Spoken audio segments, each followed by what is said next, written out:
Labas rytas. Labas rytas. Sveikinasi beveik pirmoji diskusijoje, kurią man tenka moderuoti, sveikinasi žmonės iš ryto. Taip jautriai pabaigiam. Norėčiau, kad pakeltumėt rankas, kas turit mobiliuosius telefonus. Ir tokių, kas neturi. Gerai, šaunuoliai. Čia tiesiog bandau jūs truputėlį išjudinti, kad mėlyjeji tai, ką vedėjas ką tik pristatė, kad rašytumėt klausimus, turit pakankamai unikalią galimybę pasišnekėti su žmonėm, su kuriais turbūt ne kiekvieną dieną galite pasikalbėti.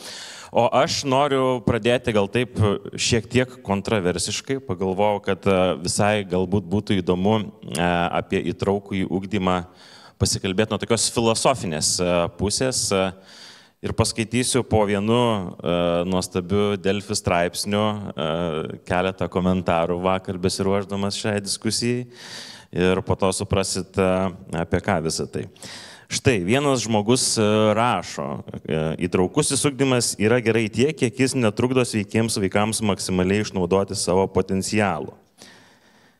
Taip, jei pradėsime į bendras klases leisti vaikus su psichinė negalia, bendras vidurkis leisis iki jų lygio. Jūs pamastykit ir didžiosiam, ką tai reiškia. Jei vis dar atrodys gera idėja, manau, nueikit pas gydytojo patys. Na, tai aš ten toliau neskaitysiu to komentaro. Vytautai, turbūt supranti, kad tau mes su Vytautu pažįstame, aš dėl to kreipiuosi į jį tu. Turbūt pradėti reikėtų nuo apsitai, kiek mes kaip visuomenė esam pasiruošę matyti šitą temą kalbėti, nes tai, kad keičiasi kažkokie poįstatyminiai aktai, kažkokie nuleidžiami yra, kad tai mes turim šitus bičiulius įtraukti į visuomenę yra viena, bet kiek mes pati visuomenė esam pasiruošę priimti šitus vaikus su specialiaisiais ugdymo poreikiais. Tai turbūt pats paskaitai komentarus, matomai ne visi pasiruošę. Ir čia dar yra tie, kurie mokantis už prenumeratą, nes gali komentuoti. Čia po Delfi skaitai, ne? Taip. Ir čia tie, kurie susimokėjo kažkokią tai pinigą, nes tik prenumeratoriai gali komentuoti tos straipsnius, nes mes anoniminių komentarų nebeturim. Toks, žinai, mixed feeling, jeigu taip. Procesas vyksta, jis skausmingas, akivaizdu, ir aš čia taip ilgai galvoju, kadangi prašai pasidalinti, kiek portale tos temos yra įdomios ir konkrečiai kalbėsiu apie įtraukųjį ugdymą, nes tai galiu tiesiog pasidalinti iš tikrųjų, kiek jos yra įdomios, kiek visuomeniai įdomios šitos temos apie įtraukųjį ugdymą, nes tiesiog prieš metus laiko Delfi portalas startavo su tokia iniciatyva Nematomi, tikriausiai ne vienas iš jūsų esate ją matę, tai lygiai metai praėjo. Ir tuo metu aš jaučiau, kad temų apie žmonės su negale, apie įtraukųjį ugdymą, ir visi žinom, kas įvyko rugsėjo mėnesį, bet iki tol tai buvo tikrai nedaug kas rašė, nedaug kas kalbėjo, kartais nacionalinis transliuotojas padaro 1-4 reportažą, bet taip nuosekliai iš visų perspektyvų, ne tik tai iš tėvų auginančių negalę vaikus arba iš tų tėvų, kurie oponuoja tokiai krypčiai, kad reikia įtraukti tokius vaikus, mokytojus. Iš tokių įvairių perspektyvų nebuvo daug temos. Ir būtent neatsitiktinai mes Nematomų kontekste išleidom iš viso 350 turinio vienetų, tai realiai po vieną istoriją kiekvieną dieną, ir vakar išėjo viena istorija apie Draugiški autizmai, man atrodo, asociacijos vadovės ir Lietaus vaikų. Taip, Barboras. Jo, Barboras. Jis buvo skaitomas virš 20 000 paspaudimų skaitytojų. Tai skaitomumai yra vidutiniškai 15 000 tokių temų. Autorinių temų, tokių ir ypatingai apie įtraukųjį ugdymą. Įtraukusis ugdymas, aš taip nemeluosiu, yra labiausiai kontroversiškiausia tema. Ir jinai generuoja ir 20, ir 30, ir 50 000. Dėl to paties pasipriešinimo, kaip jūs jaučiat, priežastis kame yra, kodėl taip, sakai, kontroversiška tema, nors iš tikrųjų tai nelabai, ne? Kontroversiška, ką tau komentarai sako, tai čia tie, kurie išdrįso, jeigu būtų anoniminiai, tai čia būtų pasipylę. Be abejo. Ir troliai dar būtų įsijungę ir taip toliau. Aš turbūt Facebook'e, jeigu pasiskaitytum, tai ten turbūt būtų blogiau dar gerokai, nes čia dar eurą turi susimokėti, kad turėtum galimybę pakomentuoti. Dėl to, kad aš manau, mes kaip visuomenė nesam patikėjusi tą idėją. Aš kalbu ne aš kaip visuomenės narys, aš esu seniai tuo patikėjęs dėl to, kad aš tiesiogiai su to susijęs, mano vaikas yra turintis sunkią negalę ir būtent autizmo spektro. Tai ir ta pačia sunkiausia forma. Bet aš tuo patikėjau tik tada, kai su tuo susidūriau. Bet aš augau prieš 20 metų, aš puikiai atsimenu, augau, kaip aš mokinausi, aš tokių vaikų nemačiau, nes aš gyvenau bendrabutį, kuris, kadangi aš ten rajone gyvenau, tai reikėjo vietoj to, kad važinėt, gyvenau bendrabutį, lankiau prestižinę tuo metu gimnaziją tame rajone ir tokių vaikų nei vieno nemačiau. Nei matoma, nei nematoma negalė. Čia prieš 20 metų, ne kai baigiau. Bet šalia stovėjo toks didelis pastatas ir kur mes visi vaikai, gyvenantis tam bendrabutyje, buvo tokia mūsų skyrė krepšinio aikštelė, mes ten išeidavom pažaisti ir aš nemačiau tų vaikų, bet mes žinom, kad tenai yra kažkokie tie, to nevadinsiu to termino. Kitokie, ne? Vaikai. Kitokie, bet žinai, kaip tai vaikai vadino. Nes tikrai. Ir aš nemačiau nei kartą, aš 5 metus pragyvenau tam bendrabutį ir nemačiau. Nes mokykla, aišku, neįtraukė tokių vaikų, o tie vaikai buvo uždaryti tenai. Tai aš labai džiaugiuosi, kad prieš 10 metų ta mokykla, ta įstaiga, internatas, jisai buvo uždarytas. Ir aš turbūt lygiai taip pat galvočiau, labai, ne iki galo suprasčiau, kodėl to reikia, jeigu aš pats su to nesusidurčiau. Ir aš pats dabar, kadangi su tuo susidūręs, aš suprantu, kad to labiausiai reikia ne tėvam, ne mokytojam, to labiausiai reikia tokiem kaip aš prieš 20 metų.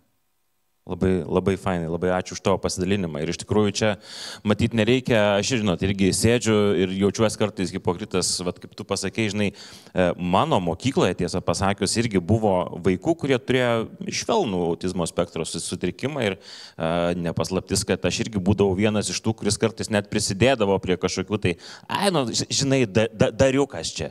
Tokie, tarsi tie vaikai kitokie, bet mes bandom čia biški šviesinti, ne čia taip tamsiai nukeliavom.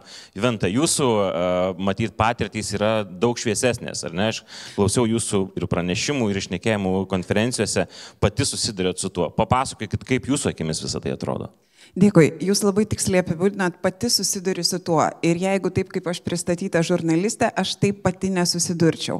Tai drįsau šiandien ateiti ir kalbėti jums prieš jūs, todėl kad aš esu ergoterapeutė dar ir dirbu su tikriausia sunkiausia negale Vilniaus mieste turinčiais vaikais. Tai yra cerebrinis paralyžius, tai yra intelekto negalė, tai yra Dauno sindromas sunkios formos ir autizmo spektro sutrikimas irgi sunkios formos. Ir mano vaikai, dauguma iš jų nekalba, jie komunikuoja akimis, šypsenomis, juoku, gestais, prisilietimais ir iš tiesų nekoketuoju. Bet aš jaučiuosi labai laiminga dirbdama su jais. Mano mama, kuriai 70, negali to suprasti. Čia apie kartų skirtumus, ar ne? Ir man būtų gaila, sako jinai. O mane gaila. Todėl, kad jie yra mano vaikai. Ar vaikų gaila? Vaikų, turinčių negalę, ar ne? Gailestis. Ir tuo pačiu dėstydama Vilniaus kolegijoje, pačioje pirmoje būsimiems ergoterapeutams, pačioje pirmoje paskaitoje aš jų klausiu. Va dabar susikaupkit, ar ne? Ir jūsų to paties paprašysiu. Susikaupkit ir aš ištarsiu vieną žodį ir jūs man pasakykit pirmą asociaciją, kuri jums iššoks galvoje. Negalė. Ką pamatėt? Garsiau. Neįgaliojo vežimėlį. Dažniausiai absoliuti būna pasakymas, ar ne? Galbūt baltąją lazdelę, galbūt kažką, ar ne? Nes tą negalę mes suprantam kaip akivaizdžiai išreikštą dalyką. Gali būti neakivaizdžiai išreikšti dalykai. Bet dar vienas aspektas, kurį aš žinau, kad nei vienas specialistas nežinos niekada daugiau apie tą vaiką negu jo mama arba tėtis. Nei vienas specialistas. Ir dėl to mamą ir tėtį reikia mylėti, gerbti ir vertinti. Nes aš dirbu įstaigoje, kur vaikai yra palikti. Jie yra nereikalingi tėvam. Mes gaunam mergytę iš karto po gimimo, ar ne? Dėl to, kad jos kitas raumenų tonusas, ar ne? Ataksija, tai yra kaip skuduriukai, raumenukai, ar ne? Ir mama po ilgų laukimo metų iš karto atsisako. Tai šitie vaikai, su kuriais aš dirbu, jie laukia ir meilės, ir pagarbos, nežiūrinti tai, kad jie turi didelę negalę. Aš labai atsiprašau, aš galiu truputėlį atsistoti, ne? Mielai prašom. Truputėlį sutrukdysiu jūsų dalyką. Ant jūsų stalų yra padėti balti lapai. Ne? Būkit geri, greitai po vieną lapą pasiimkit, rašyti nereikės. Ir aš prisipažįstu, kad šitą būdą nufyrinau arba pasiskolinau iš įtraukties centro, įtraukties švietime centro, taip kad kolegė Vaida, kuri šnekėjo, tikriausiai žino šitą dalyką. Dabar irgi klausykit, ką paprašysiu, ar ne, ir darykit pagal instrukcijas. Prašau perlenkti lapą pusiau.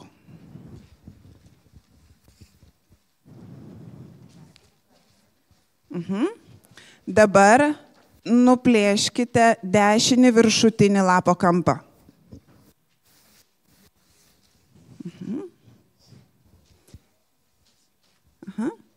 Dabar prašau perlenkti lapą dar kartą pusiau.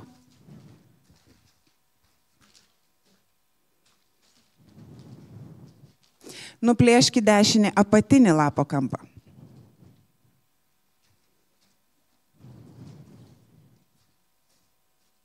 Perlenkit dar kartą lapą pusiau. Nuplėškit kairį apatinį lapo kampą. Žinau, sunku. Nuplėškit. Plėškit jau, ką jau čia. Mes čia nedarom lengvų dalykų. Ja. Ir jeigu tai padarėt, išlankykit, prašau, šitą lapą.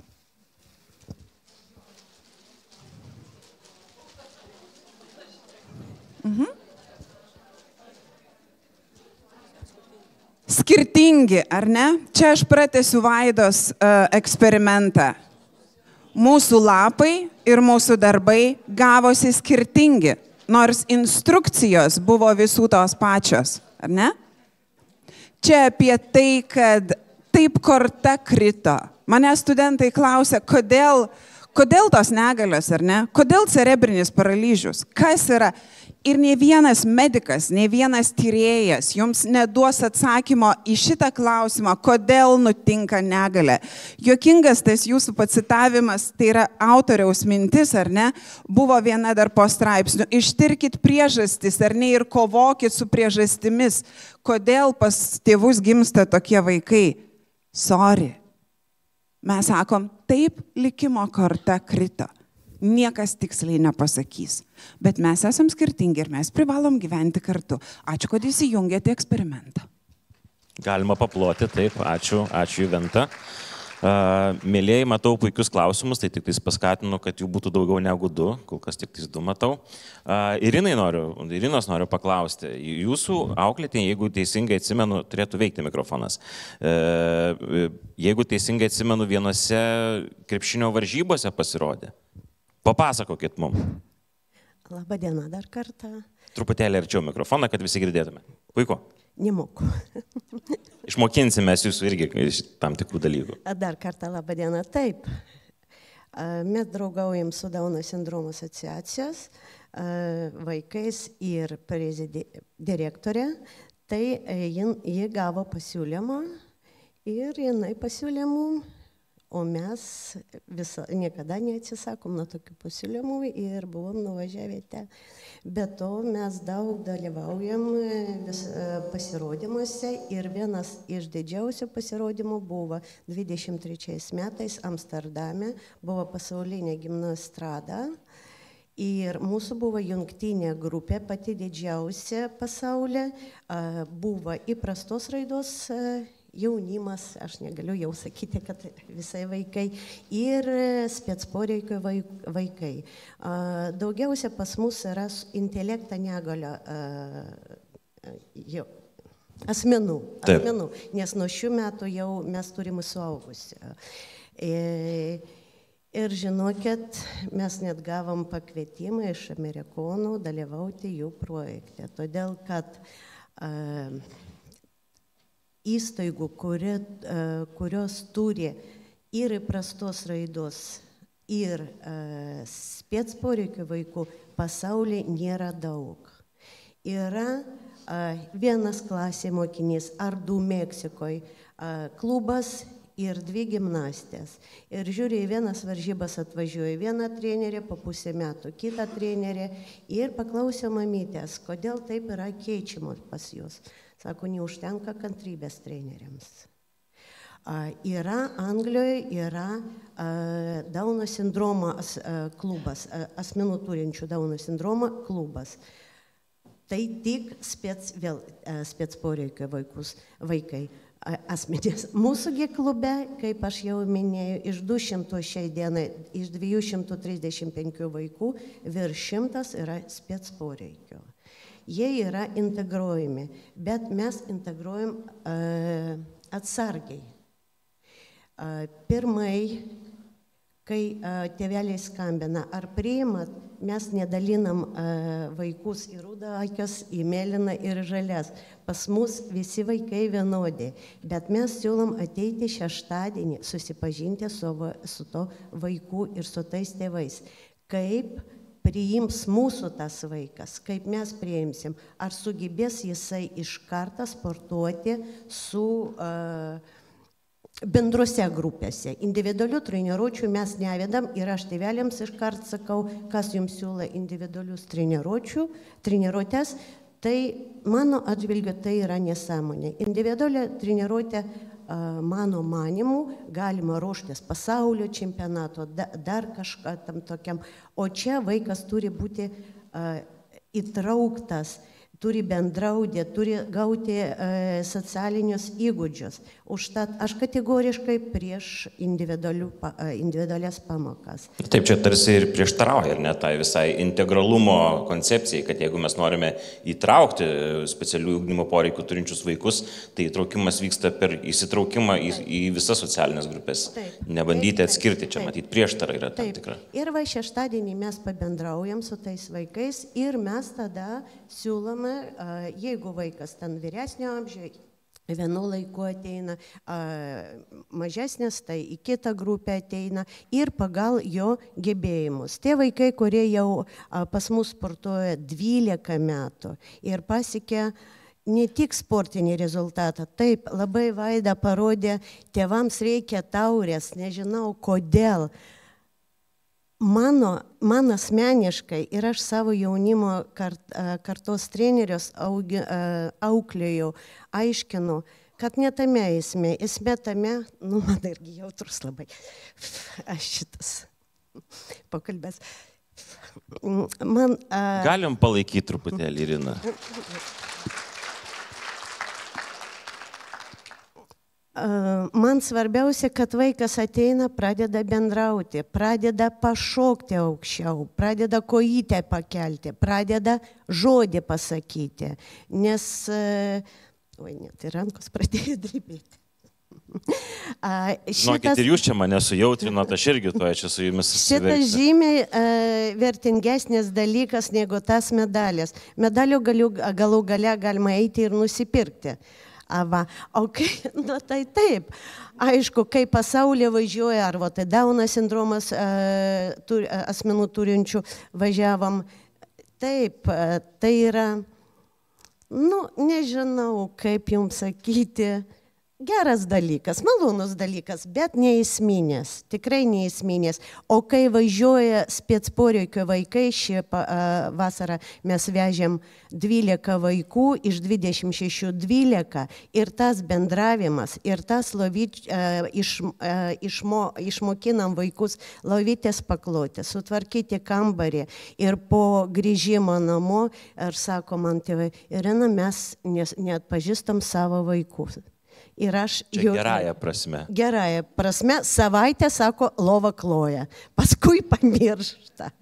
Aš irgi tada pas jūs atvešiu savo vaiką, maniškis irgi nelabai kartais pasikloja. Irina, ačiū Jums, dar noriu pas Vytautą grįžti. Vytautai, dabar į tave kreipiuosi jau ne kaip į žiniasklaidos atstovo, kaip tėtį. Su kokiais iššūkiais tu susiduri? Jau matau, kad turbūt ne vieną galėtum išvardinti, bet mes vis tiek šiandien truputėlį kalbam apie neformalų ugdymą. Nežinau, tiesą pasakius, amžiaus tavo vaiko, bet... 11 tai bus. 11 metų, tai mes esam mūsų vaikai vienmečiai. Su kokiais iššūkiais susiduri? Stigmom, dar kitais dalykais? Įtraukties iššūkių. Gal va taip ir paprastai pasakysiu, dėl to, kad net mokykla, kurią dabar jau 3 pakeitėm, kuri propaguoja tą įtraukų ugdymą, Prieš tai turėjom privačią, supratom, kad jis būdų į sandėliuką uždaromas, čia yra kita tema, kur ten viena tiesiog sakė, aš jums pasakysiu, ko jums niekas nepasako, nes tipo prižiūri vaiką, bet iš tikrųjų ten būdavo uždaro ir atskiria nuo žmonių, tai mes aišku sužinojo tokį faktą, ištraukėm tą vaiką kuo greičiau. Prieš tai turėjom į spec mokyklą pirmoje vietoje, nes mus kiek bandėm, tai ignoravo iš tikrųjų. Ir visai kaip rodė, į savo rajono mokyklą vadinkim. Tai netgi tos, kurios čia sako, kad labai yra atviros, kai tu nuvedi ir parodai savo vaiką, jisai visiškai neagresyvus, jisai visiškai bendraujantis, visą kitą, turim bendraujantis kūno kalbą, bet nešneka tiesiog ir tiek, arba atskirais labai žodžiais. Tai ir ten išėjo, tai dabar turim trečią mokyklą, kuri atvėrė mums duris, bet va čia ir prieš tai, kai aš įžengiau ir mačiau tą žodį individualus darbas ir va čia, pašnekovai pasakė individualus darbas, tai aš turbūt vis tiek turėčiau pripažinti, kad ten daugiau individualiai dirbama, o ne įtraukiai. Tai aš vis dėlto, nors mes čia kalbame apie įtraukų ugdymą, tai esminis iššūkis, kad aš jaučiu, kad dar vaikas mano nėra įtrauktas. Ir aš gal, ką pasiimu iš visos šitos diskusijos, ir mes turėjom tokią trumpą pasišnekėjimą prieš tai, apie tą neformalų ugdymą. Aš turbūt dabar, kuriuo iš tikrųjų mes nedirbom, turiu tą pripažinti ir aš galvoju, gal tenai mano kelias yra iš tikrųjų, jeigu aš... Nebandėt dar teisingai. Nebandžiau. Labai sunku atrasti, aišku, tas veiklas iš vienos pusės, bet iš kitos pusės, reikia turbūt bandyti ir viskas. Tai kas turit pasiūlymų, kur vaikam, kurie nešneka, bet labai yra aktyvūs, sportiški, siųskit man žinutę Facebook'e, Messengeriu, kur mano vaikas galėtų ateiti. Būčiau labai dėkingas už idėjas, nes mes... Man atrodo, jūs gausite žinutę to iš kolegės, va jau pasiėmus telefoną. Aš pasiruošiu cituoti, kai tik pabaigs Vytautas. Tai aš turbūt apie traukų čia mes kalbam. Tai, aš žinokit, to tie iššūkiai, šitą prasme, patikėkit, juk jie kasdien. Dabar paskutinis ir jie tokie etapais, vieną kartą vienokie, kiti kitokie.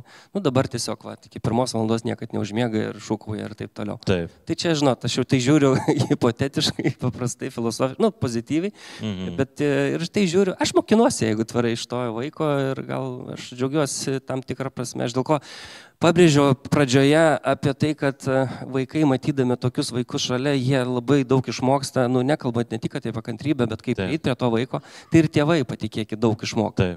Patikėkit, daug išmoksta. Ir tada aš kolektyve turiu 200 žmonių. Nesvarbu, kad mes turim kažkokią, mano vaikas turi vieną negalę, čia kalbėjau prieš tai apie kitą negalę. Tai rodo, kad visi esame skirtingi, bet ir jūs, kaip rodė, visi yra skirtingi. Ir su kiekvienu reikia bendrauti, prieiti kitaip. Su vienais prie vieno lengviau, prie kito kitaip. Ir aš turėdamas 200 žmonių kolektyvę, kurie yra kūrybininkai, patikėkit, su kai kuriais man sunkiau susišnekėti, negu su mano vaiku, kuris nešneka. Labai ačiū už šitą. Laukiau šito. Taip, o dabar jau laukiam citatos. Apie neformalų ugdymą. Aš džiaugiuosi, šiandien iš pat ryto gavau iš kolegų žinutę, kad skaičiukais, iš tikrųjų norėjau pagrysti savo suvokimus ir kartais skaičiukai paaiškina daugelį dalykų. Informacija apie 23-uosius, tai yra apie praėjusius metus. Lietuvoje iš viso mokinių buvo 347 tūkstančiai. 347 su uodegėle, ne? Iš jų būrelius lankė 222 tūkstančio, 222 tūkstančiai. Gerai. Ir dabar žiūrim, kiek lankė būrelius turinčių specialiųjų ugdymo poreikių. 31 800 irgi su uodegėle. Tai jeigu iš viso moksleivių 347 tūkstančio, tai suplankė 31, 10% nuo visų moksleivių, ar ne? Kodėl mums yra toks svarbus neformalus švietimas? Galiu pagrysti, nes labai sargu dėl šitų dalykų. Atliekant savo tyrimus, mokslinius tyrimus, pristatant rezultatus konferencijose, atsiskleidė vienas iš esminių dalykų iš tiesų egzistuojantis, kad kalbant ir Vaidos kalbą pratęsiant, kad socialiniai santykiai, socialinis sąlytis įvyksta ne bendrojo ugdymo mokyklose, bet popamokinėje veikloje. Negalę turintys vaikai atvežami geltonais autobusiukais arba tėvelio automobiliais ir išvežami tais autobusiukais iš karto po pamokų. Pasilikti, bendrauti, klegėti su savo bendramžiais, jie fiziškai neturi galimybių. O jeigu ta negalė dar fizinė, ar ne, su vežimėliu, tuo labiau. Jiems sunku pasiekti kažkokius dalykus, kažkokias vietas ir panašiai. Ir tada remiantis mokslininkės Auroros, jinai sudarė tokį uždarą ratą, ne? Kad visuomenė mažai žino apie tuos, kas turi negalę. Iš esmės, mažai mes pažįstam šito žmonės. Įsivaizduojam, būtų ten grafikas, būtų aiškiau, ar ne? Visuomenė mažai pažįsta, jų nesupranta. Turintys negalę bijo pasirodyti, nes jų nieks nemato ir toliau sukasi ratas, ar ne? Kadangi jie nepasirodo, apie jos visuomenę ir nežino, ne? Ir sukasi tas ratas su vaikais lygiai taip pat. Ir aš išgirdau 11 metų, tai yra ankstyvoji paauglystė.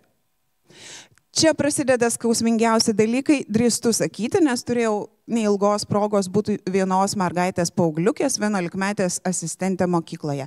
Labai neilgai. Bet mačiau tą šuolį, kaip po pradinės mokyklos, atrodo dar pradinėse klasėse, dar 4 metai, visi vaikai turi apie ką pašnekėti, dar pakikenti. Ir staiga į 5 klasę susirenka panelės, ne? Kavaleraičiai gal dar ne taip, bet panelės tikrai taip. Ir jos jau traukiasi lūpdažius, lakuojasi nagučius, žiūri ten, kur kokie. Ir ta mergytė, kuri turėjo autizmo spektro sutrikimą, jinai visiškai nebepritapo prie tų savo panelyčių. Ir tada, kadangi vardo neminiu, ar ne, įsivaizduoju, kad nieko neišduodu, ar ne? Ir tada aš mačiau mamos pastangas. Kaip jinai neša dovanas mokyklos mokytojams. Ne? Tas dovanas tai yra, gerai, kava. Kava ir kava ir kava. Prielankumas yra perkamas. Taip yra. Tokia tarsi desperacija jaučiasi, ne? Taip, negana to, perkamos dovanėlės kitoms klasės mergaitėms, kad jos žaistų pertraukų metu. Tos ten pasiėmė visas kosmetinės, lekia į lauk iš klasės ir visa kita. Ir vėl ta mergaitė lieka ant ledo. Vėl tų dovanėlių visom klasės mergaitėm nepripirksi. Tai nuperka kokiom 4. Iš kitų ateina pasipiktinimas, kodėl jom. Situacija negerėja, bet papirkinėjimą mačiau pati ir manau, kad tai vyksta. Ir ne iš blogos valios, ne? Tėvai bet ką padarys, kad tiem vaikam būtų gerai. Ir žinot, prieš gerą 10 metį dariau karpinių parodą su negalę turinčiais vaikais, paskui mes eksponavom ir surešėm parodą. Ir į tą parodą tada dar dirbau žurnalistė ir žinot, kai žurnalistė ateina tada labai pasifurfinę kolegės ir viršininkai ir visa kita, susirinko tokią fainą kompaniją. Ir žinot, aš kaip parodos autorė stoviu vidury scenos ir ten pristatinėja ir aš matau, kaip prieš mano akis, o toks tuščias takas. Vienoje pusėje mano įsifurfinę kolegos, o kitoje pusėje tie vaikai su negale, kurie irgi karpė su manim ir jų darbeliai kabo šalia. Ir va tas neperžengiamas takas tiesiai. Ir jūs žinot, man išeina sėdėti. Ir jūs žinot, kas pirmas peržengia tą taką? Tomukas, turintis Dauno sindromą. Jam buvo gal 15, gal 16. Dauno sindromą turintis vaikai atrodo mažesni ir jaunesni. Jisai peržengė tą taką, jisai nešnekantis, ar ne? Ir pradėjo eiti ir tiesti. Ir va tokie garsais jis pradėjo sveikinti su mano bičiuliais. Ir aš mačiau, kaip tarsi ledas ištirpo tą kitą pusę. Ir visiems pasidarė lengviau. Tai va ta situacija, vėlgi pasakoju studentam, iliustruoja va tą Auroros ratą, kad mes per mažai žinom, mes bijom ir mes neįsileidžiam į būrelius, į mokyklas, į tą, mums per sunku. Ir dar vienas aspektas, mes nepasitikim nei tais vaikais, nei vaikų tėvais, nei savimi pačiu, kad mes galėsim suvaldyti situaciją. Bet iš esmės mes dažnai galim suvaldyti situaciją, patikėkit. Mes nepasitikim viršininkais, direktoriais, nes jie nuleidžia mums reikalavimus. Mes nepasitikim įstatymais, nes jie primeta mums tam tikrą elgesio modelį. Mes turime traukti vaikus, o ne? Mūsų neatsiklausia. O kai gimsta vaikas, mūsų kas nors atsiklausia, kaip įtraukti šeimos gyvenimą? Kaip paaiškinti seneliams? Ką pasakyti kaimynams, kurie po truputėlį nutolsta ir nebeteina pas mus į svečius? Ane? Taigi irgi yra įtrauktis. Bet tėvai kažkaip su tuo tvarkosi. Kas su ašarom, kas su isterikom, kas su nugrimzdimu į tikėjimo paslaptis. Kiekvienas randa savo kelią. Mokykla irgi turėtų rasti savo kelią. Ačiū, Juventa. Taip, girdžiu, kažkas nori paplotai, tikrai. Puikus monologai, galėtumėte vieną, tiesą sakant, monologų pasakoti, įdomu klausytis. Irina, jeigu teisingai atsimenu, jūsų veikloje yra ne tik tais specialiųjų poreikių vaikai, bet ir, tie tradicinė, ne? Taip. Papasakokit, čia yra nuostabus turbūt integravimo pavyzdys. Kaip jūs sugebat ir su vienais, ir su kitais susitart, nors tiesą sakant, mes čia turbūt ir turėtume kažkaip net nedaryti skirties, kaip ką tik girdėjome, ne tokia istorija. Kaip jums pavyksta įrodyti, kad nėra skirtumo? Taip, pas mus nėra skirtumo. Taisyklės klube yra ir vieniems, ir kitiems vaikams vienodai. Turi ateiti, turi nepavėluoti, plaukai turi būti į kasas, sportinė apranga dėl elgesio. Jeigu ypač spec poreikio vaikams nori išeiti tualetą, turi atsiklausti, nes buvo vienas toks atvejas, vaikas išėjo ir išėjo. Ir čia pamoka visam gyvenime. Bet pats procesas, treniruočio procesas, jisai yra skirstamas. Taip, kaip aš pasakiau, kad vaikai, kurie jau ilgą laiką sportuoja, jie jau sportuoja kartu su įprastos raidos vaikais. O tie, kurie tik ateina, maži vaikai ir mes šitus vaikus iškart integruojame, o vaikai, kurie yra agresyvus, nes klasė nuo sporto salės labai skiriasi. Mūsų salė labai nemaža, labai spalvinga. Ir muzika groja, ir vaikai ateina su ausinėm. Ir ta muzika nervuoja. Tai mums reikia, mes šiais metais, ir tas pasitvirtino, atskiriam šitus vaikus. Viena mama prašė, o kaipgi integracija? Sako, jums trupučiuką reikia palaukti, nes vaikai, ypač maži, ir kramtosi, ir mušasi, ir nesuvokė batutas, kad atgal negalima grįžti per batutą, reikia nulipti, tam reikia išmokti. Po 2, po 3 metų vaikai išmoksta. Tėvai, aišku, nori iškart, kad būtų vaikas išmokstamas. Bet taip nebūna, reikia kantrybės tėvams ir pagalbas tėvams. Tai taip mes ir dirbam tikrai. Ir vakar galiu tiesiog pasidžiaugti. Pas mus pradėjo Atgajos mokyklos klasėm vežioti vaikus ir iš Trakų. Ir dar Matulionio dienos centras atveža ten jau suaugę. Ir atėjo įprastos raidos vaikai treniruoti anksčiau.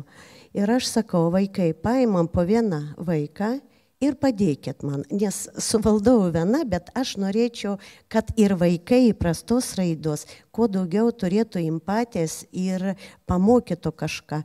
Ir šitaip kiekvienam žingsniui, nes aš manau, kad tai yra labai gerai, kad įprastos raidos vaikai, jie mokosi empatijos, padėti vaikui. Ypač stovykloje labai tas matosi. Vienas vaikas nemoka piešti, pamokina jį piešti, antras nemoka dar kažką tai daryti. Ir nepaprastai geras dalykas.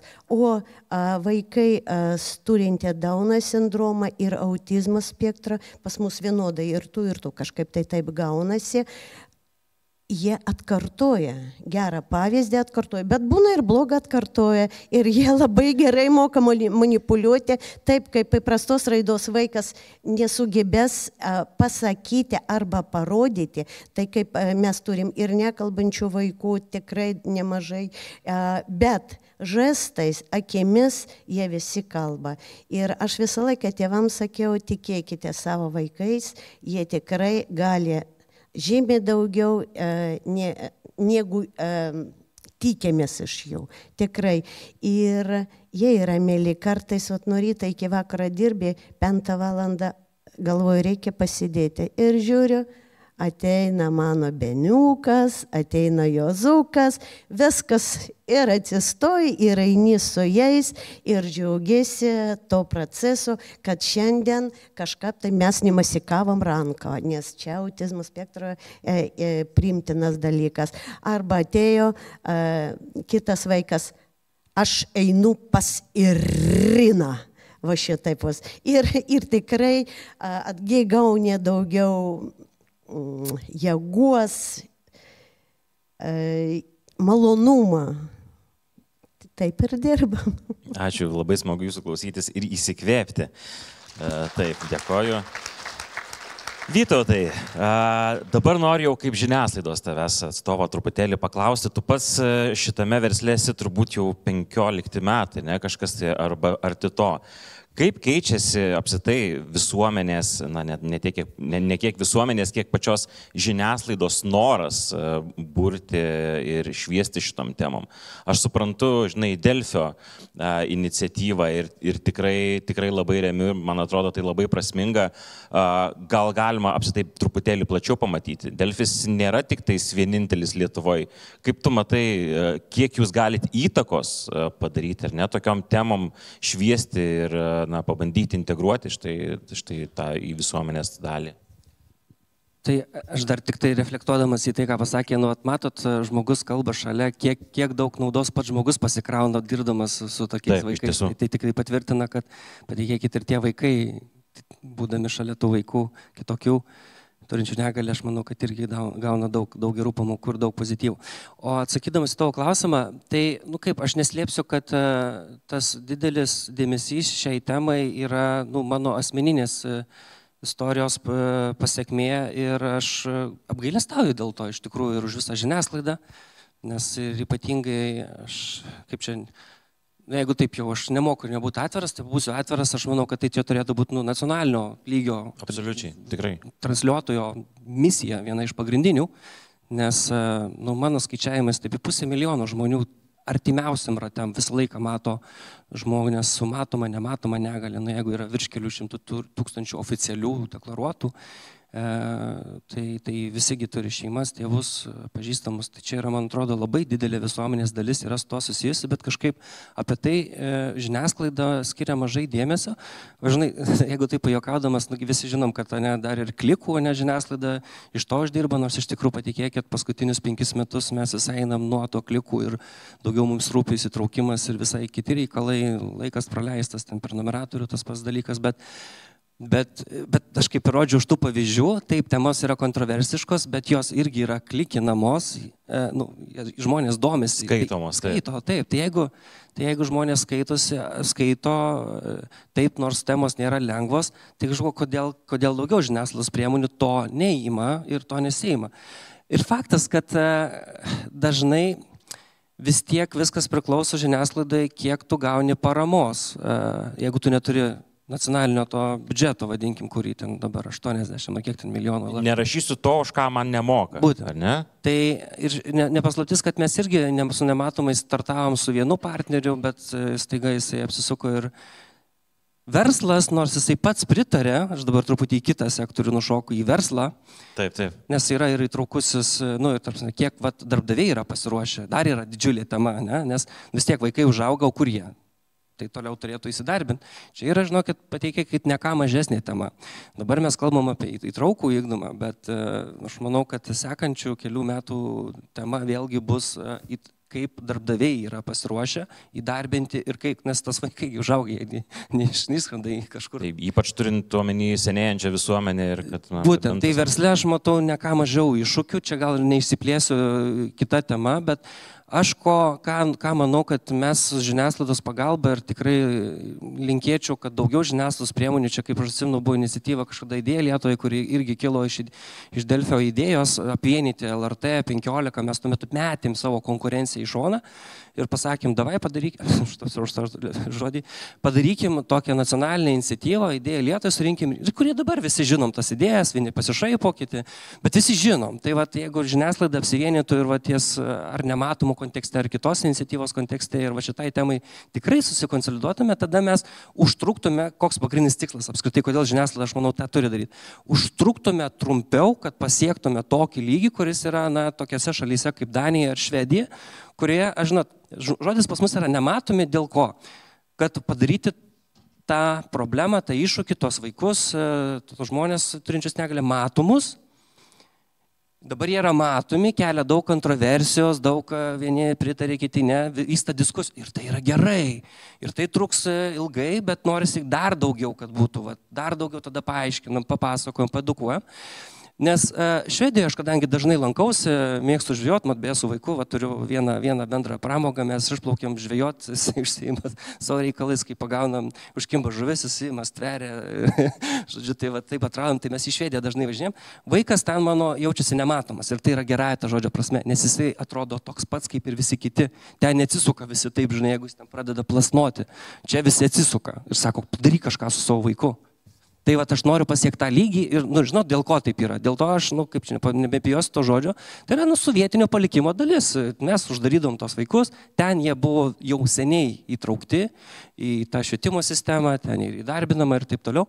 Tai aš tikiu, kad klausimas tik tai esminis, ar mes tą lygį pasieksim per 20 metų, per 10 ar 5. Jeigu žiniasklaida pakankamai skirstam dėmesio, mes pasieksim greičiau. Tai iš to ir linkiu mums. Ačiū labai, Vytautai. Taip. Man, žinai, šiek tiek surezonavo su veiklom, kuriom ir aš prieš 6 metus pradėjau. Ir jeigu mes atsimintume, turbūt prieš 6-7 metus didelės stigmos buvo susijusios su psichinė sveikata.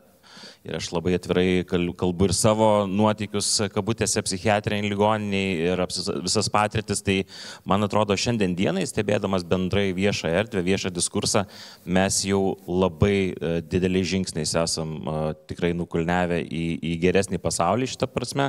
Tai aš labai linkėčiau iš tikrųjų ir ačiū tau, kad kaip žiniasklaidos atstovas, kad tikrai skiri tam labai kokybiško dėmesio.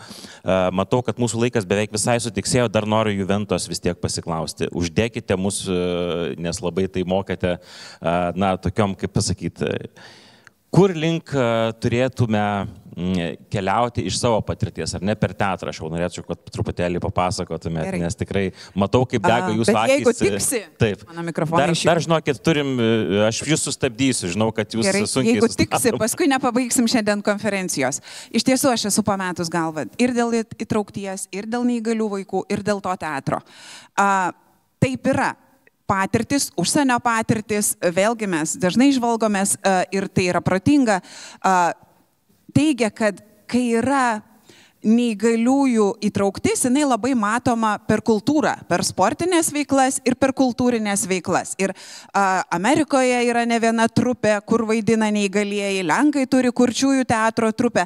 Ta prasme, tu tada važiuoji, rodai, spektakliai yra patrauklu visuomeniai ir taip visuomenė daugiau sužino apie problematiką. Tai iš tiesų dirbdama su tais sudėtingais vaikais, kitiems sudėtingais, man tai džiaugsmingais, mes pamėginome vienų kalėdų metu, kitų kalėdų metu ir mums labai gerai gavosi. Mes subūrėm teatrą. Teatras yra geras ta prasme, kad yra labai įvairiapusis ir įvairiabriaunis. Kai kas gali vaidinti, kai kas gali nenorėti vaidinti, ar ne? Laikytis nuošaly. Kai kas gali mėgti junginėti mygtukus su šviesa. Kai kas gali piešti ir klijuoti pakvietimus. Kai kas piešia afišą arba kostiumus su krokodiliuku čik čik čik ir sujunginėja, ar ne? Kokius ten celofaninius. Ir ta prasme yra daug veiklų, kur įvairiem žmonėm, įvairiem vaikam galima įsitraukti. Tik tai tiek, kad aš turiu labai griežtą, sakyčiau, požiūrį. Man labai nepatinka, tik tai, ar ne, yra spalvų orkestras, labai žaviuosi, klausausi, ar ne, ir Vilniuje, ir Šiauliuose, yra kiti dalykai, bet tai paprastai būna irgi segregacija, nes vaidina arba muzikuoja tik tai negalę turinti žmonės. Ir tada, atsiprašau už įsireiškimą, esu šiek tiek tiesmuka, tokia jau mano prigimtis, bet tada tiesiog žiūrim kaip į eksponatus arba, dabar pažiūrėkim, žinai, gerai, pažiūrėkim, ką tie neįgaliukai padarys. Yra toks požiūris, ar ne? Bet jeigu toje trupėje vaidintų kartu ir pas mus vaidino mūsų kolegijos studentai, o kadangi aš dirbu su paaugliais, aš tik vadinu jos vaikais, tai maždaug bendraamžiai. Bendraamžių labai reikia neįgaliem vaikam. Jie turi tapti tokie kaip jie, ar ne? Aš esu tolygus jiems. Ir tie studentai irgi vaidino. Kas rodė, kaip šokti, ar ne? Stovi priekyje, tarkim, labai treneriai gerai pastebėjo, autizmo spektro sutrikimo vaikai turintis kartoja. Jų ir mokymosi procesas yra pastatytas ant kopijavimo. Tai jeigu stovi prieky studentė, kuri šoka, tai vadinasi visi kiti gali kartoti judesius ir prisiminti, nepamiršti sekos judesio, nes tai irgi yra ypatumas spektro. Ir jie visi padaro tokį šviesų. Mes statėm Gintarinę Jūratės ir Kastyčio istoriją. Vadinasi, tai buvo pagrindiniai vaidmenys. Mūsų perkūnas buvo rateliuose sėdintis, kuris į Gintarinę pilį sustatyta iš kartoninių dėžių. Iš pradžių įvažiavo priekiu. Sako, neturi fantazijos negalios turintys vaikai. Turi jie fantaziją. Iš pradžių jis išvažiavo per repeticiją tiesiai ir nuvertė. Žinote, efektas, griūna dėžės. Ne? Spektaklio metu jisai važiavo nugarą. Neįspėjęs, tiesiog apsisuko su rateliais ir varė nugarą. Ir tai buvo toks kaifas. Mūsų Kastytis buvo vaikinas, kuris buvo kurčias. Ir jis nevartojo gestų kalbos, nes nebuvo augintas šeimoje ir panašiai. Su juo net nežinau, kaip socialinės darbuotojos šneka, nes būna tai, būna širdelė ir visa kita. Kaip jisai turėjo suvaidinti Kastytį? Todėl, kad mes išėjome priekį ir sakėm, žinai, aš tapau motulės, tai gan netikėtai ir sakau, Kastyti, tu išplauksi į jūrą. Ir jisai su tais gestais, jisai šnekėjo savo gestais, atkartodamas. Manęs nieks nematė, matė jį, kuris ir žuvėdras matė, ir irklavo, ir pro bangas nėrė. Jis buvo nuostabus Kastytis iš tikrųjų. Ir nelabai kas suprato, kad jisai negirdintis vaikas, ne? Tie, kurie visiškai sėdi vežimėliuose ir sunkiai juda, tapo šokių dalimis. Tai buvo žuvyčių šokis, tai buvo medūzų šokis, tai buvo fantastiškai sukurti tie kostiumai iš celofano visokių apšviesti ir juos tiesiog vežiojo vežimėliais po sceną ir jie kiek galėjo, nekoordinuotais judesiais jie judėjo. Ir tai taip tiko vaidmeniu ir tai buvo gražu, bet visi turėjo būti visi.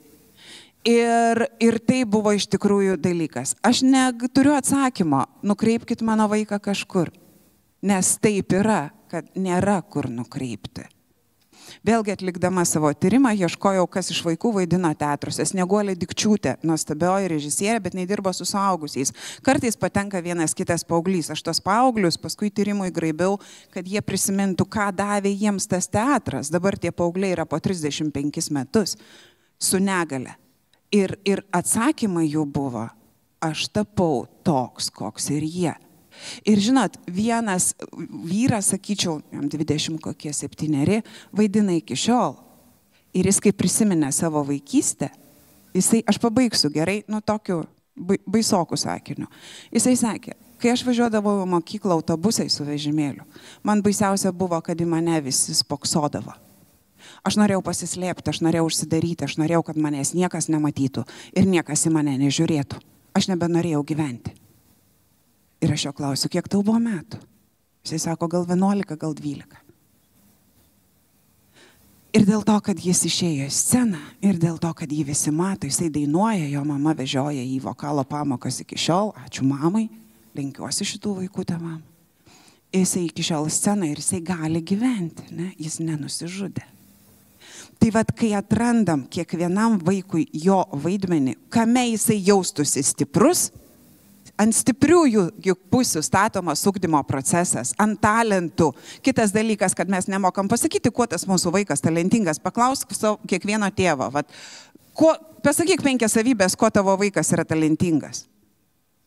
Ir ne, jis galės pasakyti, ne, jis nemoka išsivalyti dantų, ne, jis nekomunikuoja, nežaidžia su broliu ir sesėm ir visa kita, bet jis nepasakys, kad, bet mano vaikas taip žiūri, žinai, kažkokį paveikslą ir jis taip juokiasi. Ant to statyti reikia. Ir kai mes surasim tiem vaikams savo vietas ir tą darbą, ką jie gali padaryti kaip teatre visuomenėje, ar ne? Gal jis negali maišyti puodą virtuvėje ir negali dirbti pirmam blyne dėl to, kad turi epilepsiją. Niekas jo nepriims ten dirbti. Bet galbūt jisai bus puikus sodininkas, kur į vazoną ber žemes ir sodins palmes. Tai irgi yra nuostabu. Tai vad surasti vietą per teatrą, per sportą, per gėles, per kažkokią stipriąją vietą. Manau, kad tai yra mūsų visų misija. Taip, ačiū labai. Vytautai, paskutinis tau žodis, turime minutę. Tai pusė. Man kilo tik ta idėja, tai gal Delfyje mes galim Žinot, problema kokia, nes aš tikrai vedu vaiką, mėgsta plaukti, mėgsta sportiškas veiklas, bet aš tą matau žvilgsniu ir netgi treneriai, jeigu pasiėmė šitoje vietoje, jis matosi, kad po 2 mėnesių pavargsta.